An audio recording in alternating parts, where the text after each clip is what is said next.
Hey guys, welcome to episode 21 of The Doctor and the Dork here. This is Frank speaking with our co-hostess Olivia. Hi everyone. So Olivia thought I was going to botch that intro per usual, and I nailed it. Nailed it. Per usual. Congrats. Per usual. Yeah, obviously not per First usual. try. Alright, so I think we have a pretty good episode this week. I'd say it's a pretty normal one. I don't think it's going to run short or long. Well, there's only one way to find out. Right? Alright, so this past week I would say has been kind of bland, but I don't know if I dig into it. I think we have plenty to talk about. Alright, well, why don't we start talking about it? Well, you know what? Someone's off this. Alright, I'll snappy. just go down the list. Half marathon, No, 4-day you're cut work. off. You're cut off. All right, but kicking us off, we got Olivia and I did a half marathon, specifically Olivia's first half marathon. I did, and I didn't die. I'm still here, coming to you guys live / pre-recorded. So that made for an interesting Saturday. Yeah, what'd you think? Yeah, How was the half marathon for you? I should be asking you that. Why? I was fine. I mean, my knees were ready to You've explode. been about But crippled for the last month, and you were way worse than this last week. no, my left knee and right calf were a little dinged up. But other than that, that was more my own fault. My But how was half yours? marathon was fine. So the thing about me running a half marathon is that I knew I could run 6 miles no problemo. I even knew I could run a little bit over 6 miles with no problemo. Well, you did 10 this year. Yeah, so the good thing about that is that I knew I could get myself far enough to the turnaround point, and once you get to the turnaround point, you got no choice but to run your way back, or at least walk or crawl, but either way, you gotta get yourself back. So, yeah, I think through mile 6 it went okay, then through mile 10 it got a little rough, and then those last 3 miles, man, I was scraping by with everything I had. I walked like a mile and a half out to come meet up with you and bring you in. Yeah. So that was a pretty painful mile and a half back. All right. So that I think I worked I had a 12-hour work day. Yeah. With a lot less work. I was going to say, quote unquote work. Yeah, it was more I was at work, hardly working. But I was at that for 12 hours, and then we went and did that. But I have to celebrate because I'm done with OT and on-call. How many of you guys have ever done this? Where you took off all the Fridays or all the Mondays or Wednesdays or whatever towards the end of the year? Now, no one, because nobody has as many days off as you do, besides that other guy at yoga last week. Besides, like every other adult that has a real job out there. If I get my new job and I've got 30 days of PTO, I don't even know what I'm never going to use them. I'll use like half of it and then, You're ridiculous. And feel bad probably about it. You're ridiculous. Look, you just get your work done on time and then you have time off. So There's always, you know what? I worked at Robbie T's Pizza. You know what he taught me? Even when there's not work, there's work to be done. Allegedly. You know? That sounds like a job for someone else while I'm on vacation. So, needless to say, I took off every Friday for the rest of the year. Starting this week that we're coming to. Yeah, last week was the last week of on-call and overtime that I did, and I can't be more excited. I did it last December, and I tell you what, I felt so relaxed going into the new year. We're all so happy for you. I know, thank you. You're welcome. Thank you, Olivia. No problem. There's no need to be jealous and petty, but, do what you Guys, have why to. don't you send an email to doctorandtork@gmail.com and just say, Frankie, we're so happy for you. Thank you, guys. But no, seriously, I want to know. I want to hear some responses. Who else has done something like this? And do you guys prefer 4-day work weeks over 5-day work weeks? Would you prefer 5 8s or 4 10s? I don't know. I would personally do 4 10s. You know what? I think I'd prefer 1 week on, 1 week off. That would be nice too. But that's It'd be good for vacationing. That almost seems like too much time off. Yeah, you think so? You forget everything you just did. I could do like before. 3 weeks on, a week off. Yeah. Kind of thing. Yeah. Not even. I could do like 5 days off a month. I could. Well, actually, no. That's a lot less, actually. Okay, let's move on. Anyway, moving on. While we were, Olivia came down and met up with me for lunch while I was working Saturday. I did. And while we were out and about, we commented on seeing one of the ballot boxes. Yeah, why have don't you you guys tell seen them them? about this? They're like those white things they say official ballot drop box. There's some near our yoga studio too. And when I see them... Wait, are there? Yeah, there's 2 on the way out. That's I why I haven't seen initially them at brought all. this up. So my thought is like, could you put a bigger red sign that says, if you would like to tamper with the election, this is the place to do it? I don't get why they can't just put it in the regular blue mailboxes. You're telling me those aren't big enough to hold all the ballots? You know what I mean? So anyways, they are indeed a red flag that this is where you can tamper with the election. Well, there was a fine gentleman in, I think he was down in Pennsylvania. It was a Philly or something. I don't remember. And he decided he was going to torch one of the ballot boxes. Yep. So he threw something on fire in the ballot box. But it was just funny because I was talking to Olivia, and I was like, we're sitting here having lunch near one, and I'm over here looking at it, and all I could think was, how hard would it be for someone to just take a lit cigarette or light their ballot on fire and just toss it right in? Yeah. I mean, I don't know. And all you know is there's more ballots in there. It's not like general mail. It is. Yeah. It's not like general mail. I was like, it's just ballots in there. I don't know. I just feel like that's a big target painted on them. And yeah, at least if it was in the regular mailbox, people would be like, well, I don't want to ruin people's regular mail that they're sending. I feel like people don't actually care about the ballots. Or they wouldn't even think about it. But you see a huge box that says ballots here. You're like, oh, I'm bored. This will get me on the news. Okay, wait. You wrote centipedes versus spiders here? Yeah, so in the Frankie day, the Casa de Frankie, we've been having a lot of centipedes. Frankie says they're not centipedes. They're not centipedes. They are. No, all right, who knows what I'm talking about? They look like centipedes, only they're like these giganto, multi-legged freak thingies. What do you call a multi-legged I don't know. thingy? They're like, look up like a gray house centipede, maybe. That's what it's... Okay, you're right. Yeah, look at this thing. That's not it. Anyway, guys. What do you think it's called? Oh, it's one of those. That's a centipede. That's not a centipede. House centipede. Bug in the bathtub. What? Look, Anywho, click on the link. I would like everybody to Click keep on the score link. that Olivia's right once again. She's not. Click on the link. It has a name, and it's not a centipede. Yeah, that's the official name for it. Oh, it's a house centipede? Oh, okay. Well, needless to say, I have house centipedes, apparently, and they're disgusting, and we keep killing them faster than we can. Yeah, but you know what? The spiders have finally come in as backup, and they're starting to take care of the centipedes. Yeah, we got some medium-sized spiders in the basement that are. You know what else I was interested in last night that I meant to Google? What? And why don't you give the listeners a guess while I look up the answer? How many spiders do you think live in your house every day? I'm going to say 150.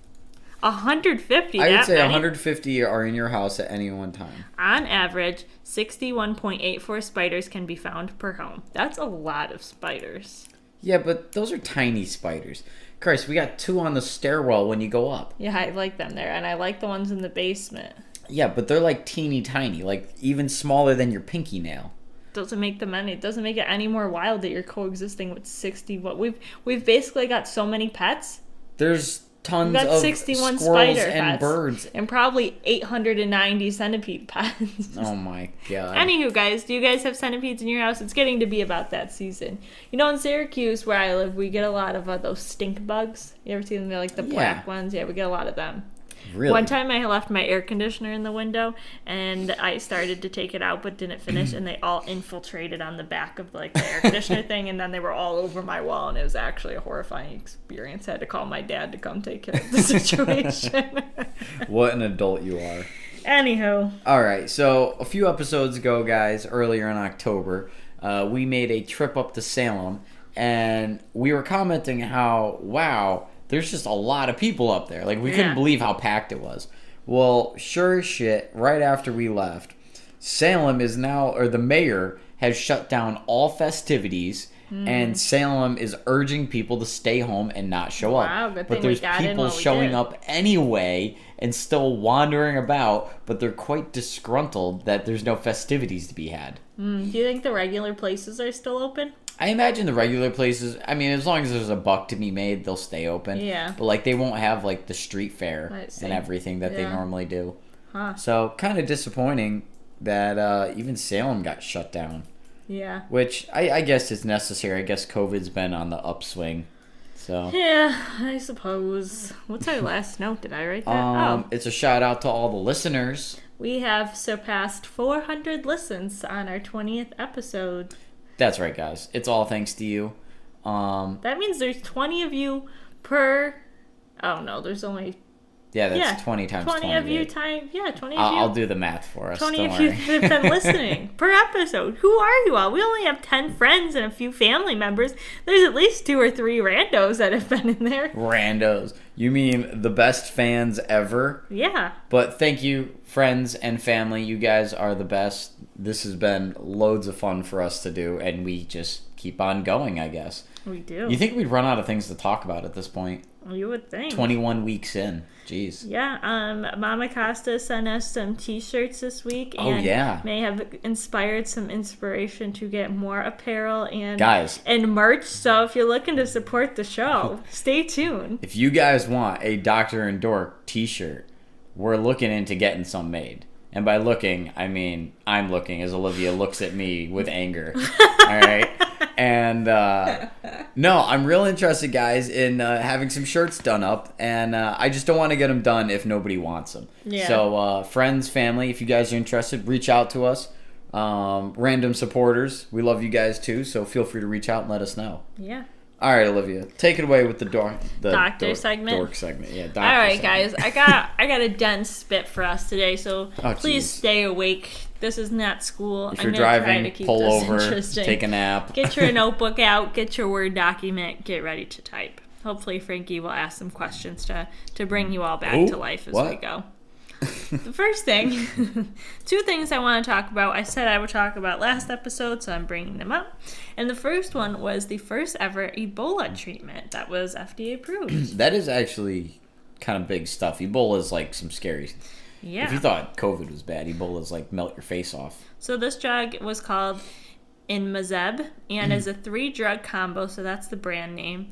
And it was based off of a study that included 322 people, and it looked at the 28-day mortality rates. Did they have Ebola? Yes, that's the point. Oh. So these people all had Ebola, and it looked at how many died at 28 days. So what they found was 34% people in the treatment group died, as opposed to 51% in the control group.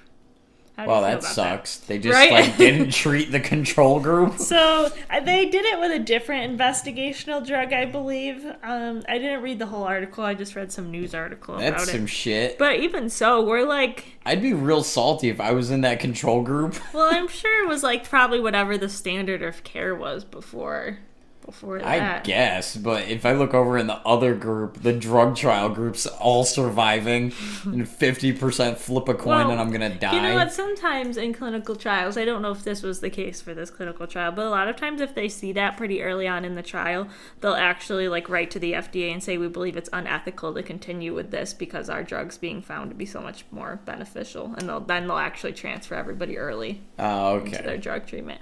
Anyways, but what I think is notable is that like still 34% of people are dying. Well, I mean, yeah, it's a Ebola. 20% decrease, but I wow. mean, wait. Do you know what Ebola does to Yeah, you? I know, but how sad. It liquefies you from the inside out. I mean, your cell walls break down. You just internal hemorrhage. Anyways, so I know nobody It's- probably cares what the side effects are for the reasons that Frankie's just listed off. But you can have fever, increased heart rate, increased breathing, vomiting, but, you know, not... Those are all symptoms of Ebola. That's just what I was going to say. So That's general death. hard to differentiate that. And I'm just was shocked Frankie didn't ask how it works, because that's usually what he asks. But I'll tell you anyways. So essentially the monoclonal antibody binds to the cell surface of one of the proteins, and it prevents the virus from getting in. So basically viruses are useless on their own. They can't really do anything. They need to get a into cell. our cell. Yeah, so if you can prevent them from getting in the cell, they're basically innate. So, but that's the funny thing. You've already got Ebola, so it's already in you and spreading. So you just prevent it from spreading further. Spreading more, yeah, Okay. and hope that your body can do something with the rest of it. So you only halfway hemorrhage out. Yeah. Okay. All right. The next thing I'm going to talk about briefly, which less people are probably interested in unless you're a healthcare professional, is the quadruple therapy for heart failure with reduced ejection fraction. What is quadruple therapy? Oh, I thought you were going to ask what was heart failure with reduced ejection fraction. I don't know what the I don't know what the back half of that is. Quadruple therapy means 4 treatments. Okay. So you're on 4 separate heart drugs? Yeah. Anti-heart failure drugs? Essentially, yeah. And so what heart failure is, especially with reduced ejection fraction, is it means your heart's not pumping well enough. So the reduced ejection fraction means that like a limited amount of blood is getting pumped out of your heart every time it pumps. Okay. So these drugs are supposed to help increase the ejection fraction. I just have something to say on that. Why do I need 4 drugs? That sounds like 4 different drugs have done a bad job of doing their job. That's a great question. So for a lot of years, 3 drugs have been used. So there's been like ACE, ARBs, and ARNIs, which are all types of blood pressure medications that I found help. They found beta blockers, which helps directly on your heart and also your blood pressure. And then less so, I found this less commonly used in clinical practice, though it is recommended, is a mineral corticoid such as eplerenone. So these are all used because they've all had drug trials that show that it decreases mortality associated with heart failure. So basically, it decreases your risk of dying, so the doctors are kind of like, well, why not? If it's going to help my patient, I'm going to give them everything they can. Okay. And so now they got this new drug, SGLT2 inhibitors, which are any drugs that end with a flosin. Now, really interesting about these is they are actually diabetic medications. They're not used for hypertension. They're not directly used for cardiovascular medicine, at least not yet, but they're finding that actually it does have some benefit for the heart. That's, Wicked interesting, huh? I didn't know one noticed that before. Those drug makers are lucky. They're about to be making bank. They're about to come out with that with a new brand name. I feel like they're just rolling out drugs that are like a general multivitamin, and they're like, oh wow, it actually works on all these things, but we made it for this one other thing. So, anyways, a new article just came out that basically suggested you start all 4 of these at once. Is that going to be done in clinical practice? I think that's going to take a long time, but they claim that if you do start all 4 of these at once, you can increase the lifespan of a person by 6 years. I just want to point out again, why do I need 4? Can't one drug get their... Yeah, well, let's say one drug only gives you an extra year of life. Well, again, why can't they step their game up? Well, they could put it all in one tablet. Would that make you feel better? I guess, but one drug manufacturer's not going to do that. They might. Oh, well, maybe. But, I mean, I'm just pointing out, why do I need 4 drugs? That seems ridiculous. Why can't we just have one drug? I'm That'd trying to think of a good example to give you. Yeah, go ahead and ask your question. I mean, this is like, all right, let's go car maintenance. That'd be like if I need to put 4 different kinds of oil in your car to make it run right. You know who would do that? No one. No one would drive cars. All right? Yeah. That'd be ridiculous. That's a lot of extra steps. Well, it's like you can get the low grade gas, and that's going to work fine, but you can also get the high grade gas, and you do that sometimes. Well, gas is more your fuel, so that'd be like your food. Because it works better. So this is the same thing. You could just use one, but it's not going to work as good as using 4. Anywho, we're going to move along, because nobody cares, not even Frankie, who's asking all of these questions. The last thing I want to bring up today is, of course, a coronavirus topic. I'm sure many of you saw that remdesivir was officially approved by the FDA. You might be thinking, Olivia, hasn't this already been used in hospitals? And the answer is yes. It was originally approved under that emergency use authorization, which the vaccine companies are looking to use, but now it's got like full approval, so like not just emergency use, but like any type of use.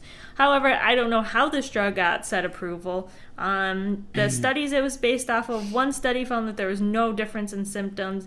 Another study found that if you gave it for 5 days, it decreased symptoms, but then it didn't at 10 days.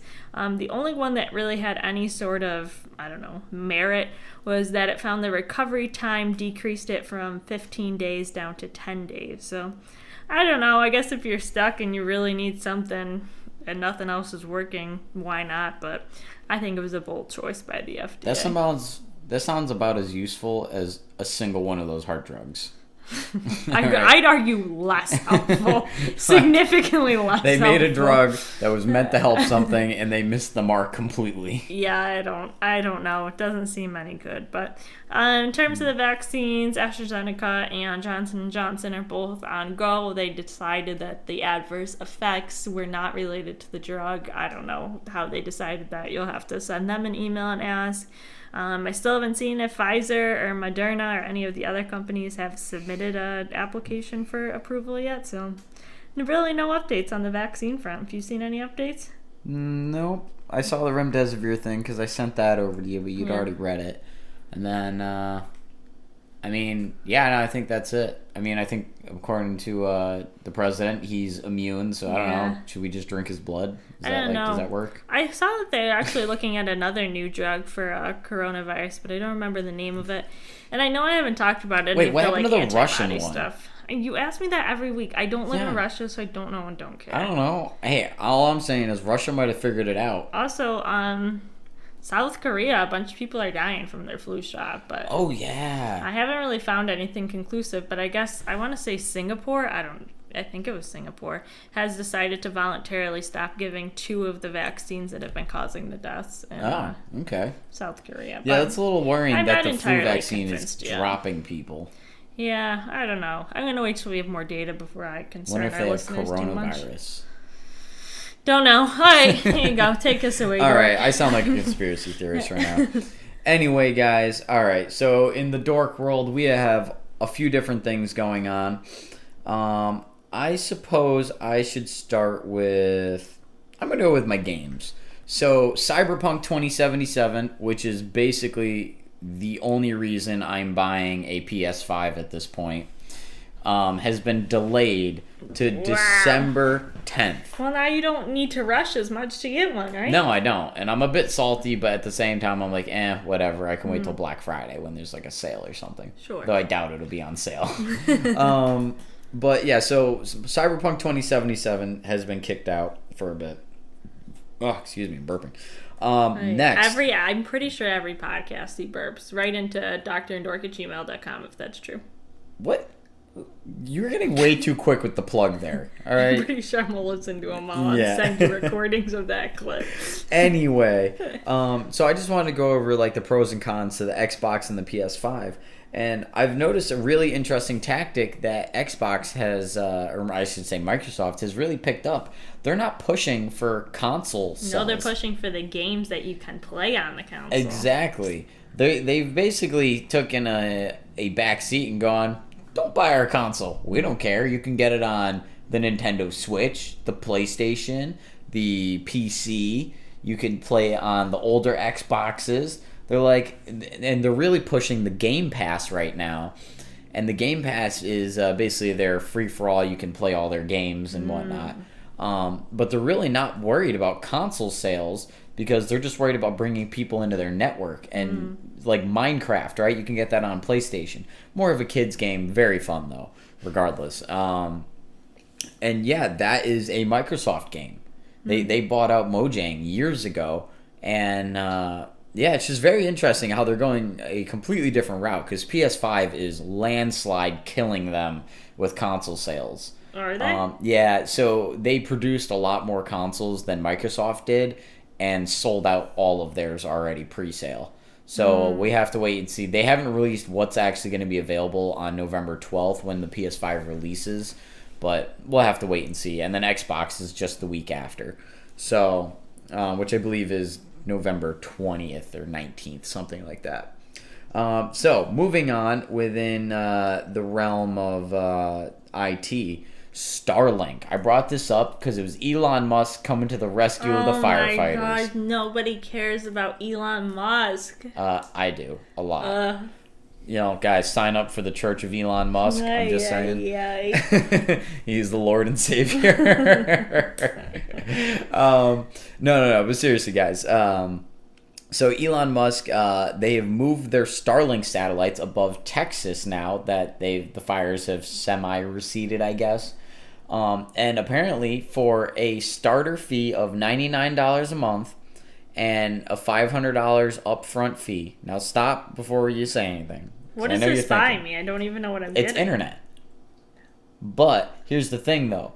It's not providing internet to, like, inner city areas. It's for those hard-to-reach places that don't have LAN cables, that don't have internet at all, which is, like, big in Texas. You have places that are way out in the boonies, and internet is not a thing. Like, you got to drive 30 minutes to get cell signal. Okay. So they're bringing in their satellites. So basically, your first month, it'll be $599, and from that point forward, it's $99 a month. And you'll get anywhere between 50 megs to 150 megs. But they're not even like trying to really sell people on this. They're just saying it's a beta test for them, and they're calling it the better than nothing deal. currently. So clever. Because it's literally better than nothing. It's, well, you can have us or you can have nothing. Because there's no other providers. There's no one. I get it. We all get it. Do you get it? Are you sure? Because you're looking at me like you don't care here. And this is accurate. Good reading. But yeah, so Elon Musk has done it again, guys. But Starlink is going to be, in the coming year, is going to be overhauling their infrastructure. He's putting up more satellites. Apparently, he has been on a rampage launching satellites. He's broken some sort of record for amount of satellites launched in a year. So it's kind of crazy. Oh, yeah. So I imagine Starlink is actually going to be coming quite global soon, and not just.